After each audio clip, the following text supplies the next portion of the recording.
ತಂತ್ರಜ್ಞಾನ ಮುಂದುವರೆದಂತೆ ಮಾನವನ ಆರೋಗ್ಯ ಸುಧಾರಿಸುವ ಅನೇಕ ಸಾಧನೆಗಳು ಬಂದಿವೆ.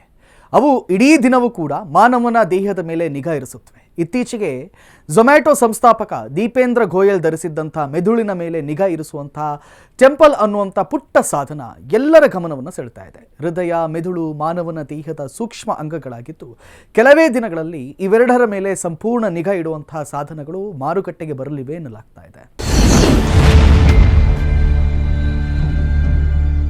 ಇವತ್ತು ತಂತ್ರಜ್ಞಾನ ಅನ್ನೋದು ಶರವೇಗದಲ್ಲಿ ಬೆಳವಣಿಗೆಯನ್ನು ಕಾಣ್ತಾ ಇದೆ. ಅದರಲ್ಲೂ ಕೂಡ ವೈದ್ಯಕೀಯ ವಿಜ್ಞಾನ ಅನ್ನೋದು ಅದಕ್ಕೆ ಪೂರಕವಾಗಿ ಬೆಳವಣಿಗೆಯನ್ನು ಕಾಣ್ತಾ ಇದೆ.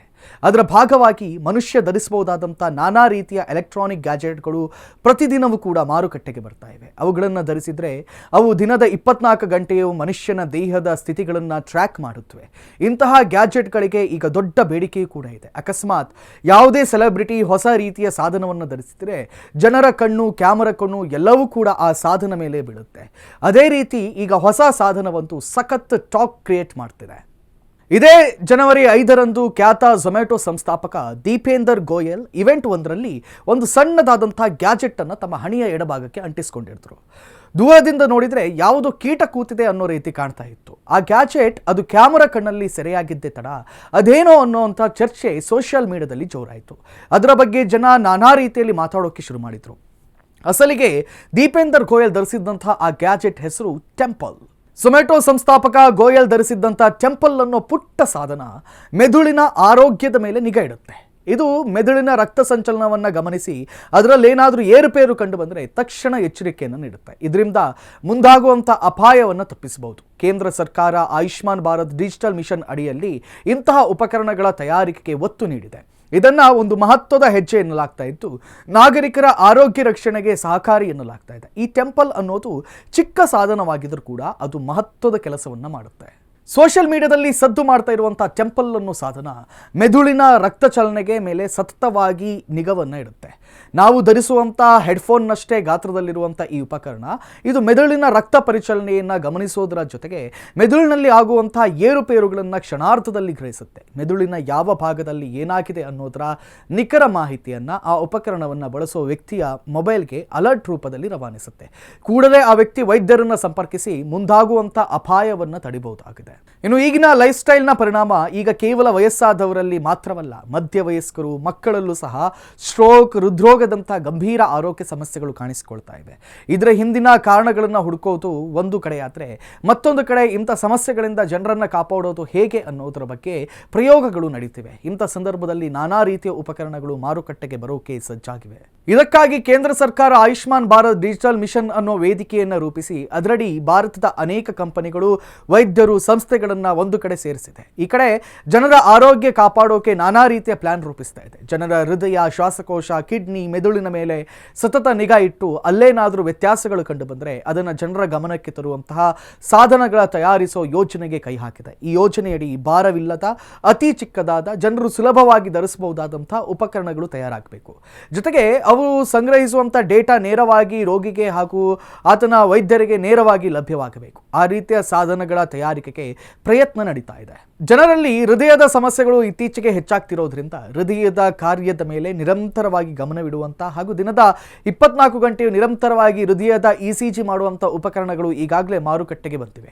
ಸದ್ಯಕ್ಕೆ ಇವುಗಳನ್ನು ಹೃದ್ರೋಗಿಗಳು ಹಾಗೂ ಅಥ್ಲೆಟಿಕ್ಸ್ ಆಟಗಾರರು ಮಾತ್ರ ಬಳಸ್ತಾ ಇದ್ದಾರೆ. ಅತಿ ಚಿಕ್ಕದಾದ ಈ ಸಾಧನಗಳನ್ನು ಎದೆಯ ಭಾಗದಲ್ಲಿ ಅಂಟಿಸಿಕೊಂಡು ಅದರ ಮೇಲೆ ಬಟ್ಟೆ ಧರಿಸಿದರೆ ಸಾಕು, ಆ ಸಾಧನ ಹೃದಯದ ಮೇಲೆ ಸತತ ನಿಗಾ ಇರಿಸಿ ಅದರಲ್ಲಿನ ರಕ್ತ ಪರಿಚಲನೆಯ ಬಗ್ಗೆ ಹಾಗೂ ಹೃದಯ ಮಿಡಿತಗಳ ಬಗ್ಗೆ ಡೇಟಾ ಒದಗಿಸುತ್ತೆ. ಹೃದಯದ ರಕ್ತನಾಳಗಳಲ್ಲಿ ಅಥವಾ ಬ್ಲಡ್ ಸರ್ಕ್ಯುಲೇಷನ್ನಲ್ಲಿ ಏನಾದರೂ ಏರುಪೇರಾದರೆ ತಕ್ಷಣ ಅಲರ್ಟ್ ಮೆಸೇಜ್ಗಳನ್ನು ಕಳಿಸುತ್ತೆ. ಕೂಡಲೇ ಆ ಉಪಕರಣ ಧರಿಸಿದಂಥ ವ್ಯಕ್ತಿ ವೈದ್ಯರನ್ನು ಸಂಪರ್ಕಿಸಿ ಮತ್ತಷ್ಟು ಹೆಚ್ಚಿನ ಪರೀಕ್ಷೆಗಳಿಗೆ ಒಳಗಾಗಬಹುದು ಅಥವಾ ಔಷಧೋಪಚಾರ ಪಡೆಯಬಹುದು. ಆ ಮೂಲಕ ಅಪಾಯದಿಂದ ಪಾರಾಗಬಹುದು. ಇನ್ನು ನಮ್ಮ ದೇಹದ ರಕ್ತ ಸಂಚಾರದ ಮೇಲೆ ನಿಗಾ ಇಡೋಕೆ ಕೈ ಬೆರಳಿಗೆ ಧರಿಸುವಂಥ ಉಂಗುರದಂತಹ ಉಪಕರಣ ಕೂಡ ಬಂದಿದೆ.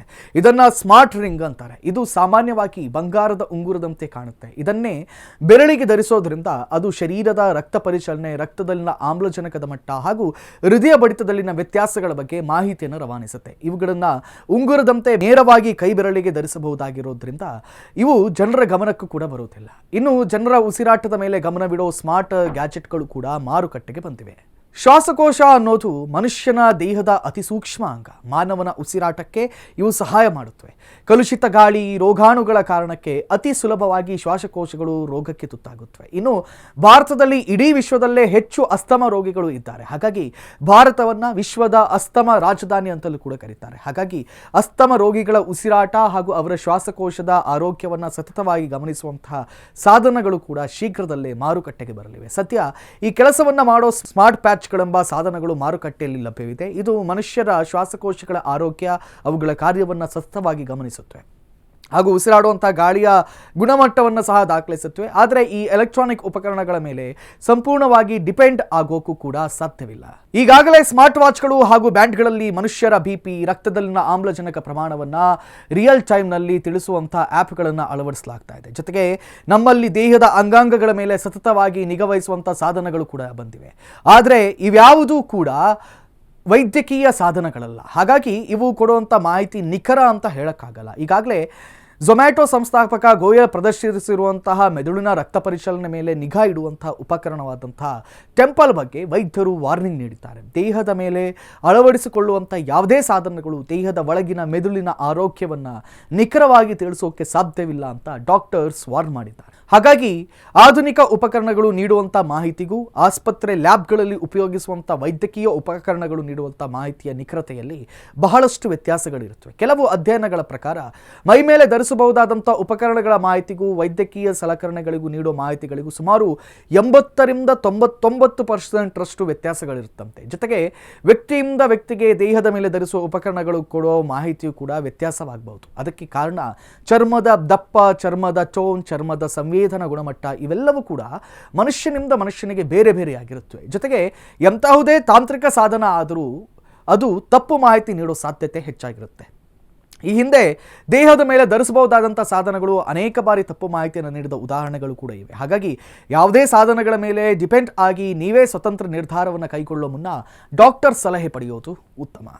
ಇದಾಗಿತ್ತು ಈ ಹೊತ್ತಿನ ವಿಶೇಷ. ನೋಡ್ತಾ ಇರಿ ಅಶ್ವವೇಗ ನ್ಯೂಸ್. ಇದು ಸತ್ಯಾನ್ವೇಷಣೆಯ ಓಟದಲ್ಲಿ.